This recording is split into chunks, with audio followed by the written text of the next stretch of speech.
Bonjour, aujourd'hui je teste une manette pour Switch, pour Nintendo Switch.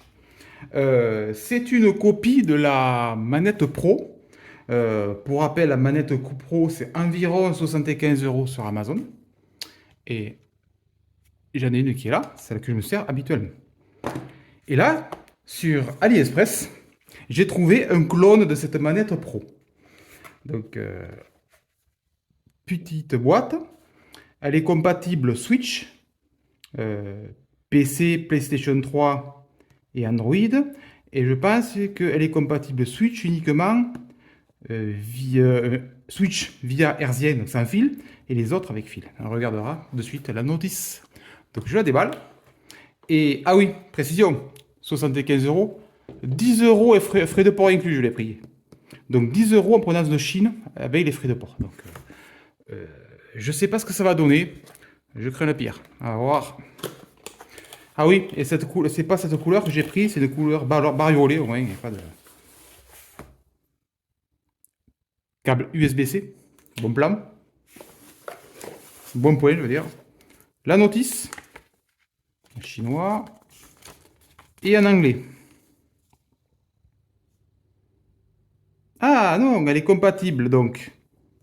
euh, Switch sans fil et Bluetooth. Donc ça veut dire qu'il y a, si un appareil qui supporte le Bluetooth, ça marche. Ou avec le câble, ça va plus vite. C'est quoi déjà les câbles, non, les touches? Ouais, il faut faire des combinaisons de touches suivant sur quoi on la lance pour appairer. Et elle est là. Je mets ça de côté. Et on sort la manette. Waouh. Elle est verte. Verte et rose.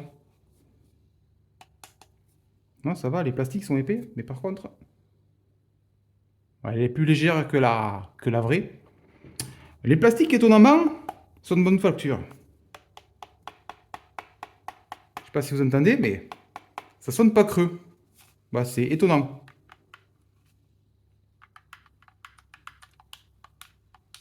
Non, ça va, les boutons, ils sont très corrects. Ils sont, par rapport à la manette Pro que j'ai à côté, la manette Pro, elle n'est pas de bonne qualité, cette manette Pro, faut pas croire. Elle est la manette Pro de la Switch, elle est un peu dégueulasse. Ils appellent ça Pro, mais Pro cheapos. Ok, ça serait peut-être mieux que celle-l'autre, mais les plastiques sont corrects et tout, mais vous voyez, c'est que du plastique dur, c'est pas la grosse finition. Faut pas trop s'attendre à la manette Switch Pro, avoir un truc de taré. Une manette de PlayStation 5 est bien meilleure que ce truc. Même une manette de Xbox Series X ou S. La manette de Xbox, elle écrase cette manette, hein, même que ce soit en qualité ou en tenue et tout. Cette manette, elle est bien, mais pas que j'ai assez utilisée. Mais elle n'est pas extraordinaire. Là, sur la manette, là, les boutons sont réactifs et tout. C'est normal, ça manette pro. Celles-là, ils sont très bien, mais légèrement plus spongieux. Je pense pas que ça soit gênant à l'utilisation. Par contre, je vois tout de suite, elle est plus légère. Recharge par USB-C, bien entendu. Il précise que c'est une batterie de 500 mAh. Sur l'officiel, je n'ai aucune idée. C'est pas écrit derrière. Quality check, comme d'habitude. Manette à main, bon, c'est la copie conforme de l'autre. Je teste, mais... Oui, là, les grippes, ils sont mieux, mais... On dirait du caoutchouc, mais c'est du plastique dur. C'est voilà, c'est une imitation de caoutchouc. Et celle-là, c'est du plastique tout court, bon, il n'y a pas de problème.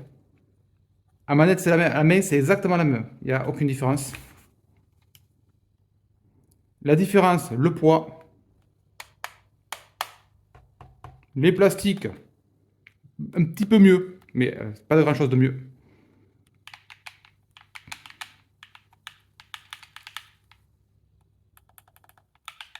Ok.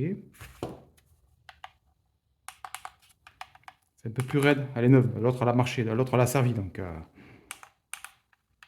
non, les switches sont excellents. Ils sont même plus confortables. Celle-là, on le voit sur le côté, c'est bombé. Celle-là, c'est creusé. Et pour le pouce, c'est mieux. Oui, c'est un peu plus confortable. Voilà. Donc les boutons sont mieux sur la Switch Pro. Les sticks sont mieux sur cette manette. Mais bon, le plus simple, c'est de la... Je vais la pairer à la Switch et je vais vous dire le retour. Allez, on se retrouve de suite pour vous. Moi, ça sera quelques jours après. Bon, on se retrouve.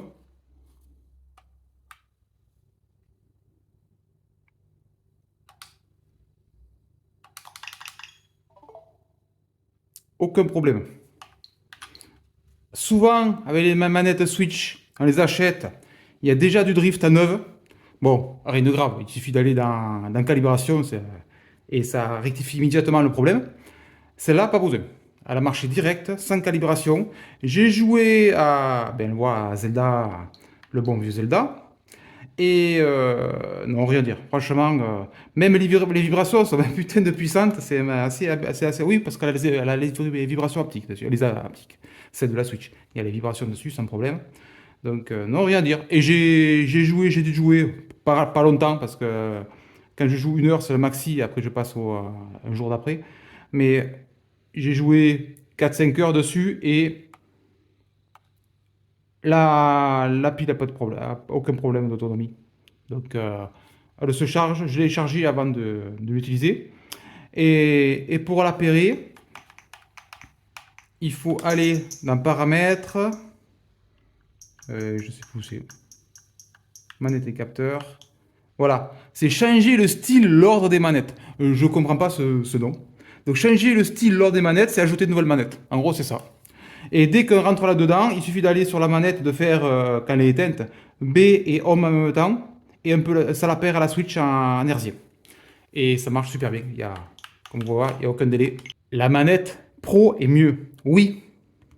Mais 75 euros, 10 euros. La manette Pro est mieux. Mais vaut-elle autant d'écart? Non. Elle est un petit peu mieux. Mais celle-là fonctionne très bien. Donc, si vous n'avez pas de manette Pro et que vous décidez de chercher une manette, cette petite manette, disponible en différentes couleurs d'ailleurs. Moi, j'ai pris cette espèce de coloris flashy là. Cette petite manette, ce clone de manette Pro, parce qu'on peut voir, c'est un clone de manette Pro, c'est exactement les mêmes. Elle est, elle fait un job super. Franchement, 10 euros, pour 10 euros, elle fera le job, elle est nickel. À voir dans le temps l'usure, parce que euh, manette qui drift au bon moment, ça c'est spécialisé là-dedans. Donc les manettes de Switch, c'est catastrophique. On verra celle-là. Sachant que je ne l'ai pas démontée, donc je ne sais pas le type de switch qu'il y a derrière. La manette Pro, elle est facile à démonter et il suffit de nettoyer les switches, voire les remplacer mécaniquement derrière. Sur ma manette Xbox One, parce que j'ai une manette Xbox One pour mon PC, j'ai déjà changé le stick gauche. Voilà. Donc ça se fait bien, il suffit de dessouder et ressouder le nouveau et commander le switch sur AliExpress, il n'y a aucun problème pour remplacement. Mais celle-là, je ne l'ai pas démonté, je n'ai aucune idée mécaniquement le switch qui est derrière. Est-ce qu'il va durer dans le temps? Je ne sais pas. Mais sachant que d'origine, de toute façon, les sticks, je veux dire, de la Nintendo Switch, c'est la merde, c'est catastrophique. Donc, on verra le temps que ça va durer, mais bon, en tout cas, pour une seconde manette ou voire pour une première, mais à 10 balles, c'est une super affaire. Bon, j'espère que cette petit déballage de manette clone pour Nintendo Switch vous a plu. Et à bientôt.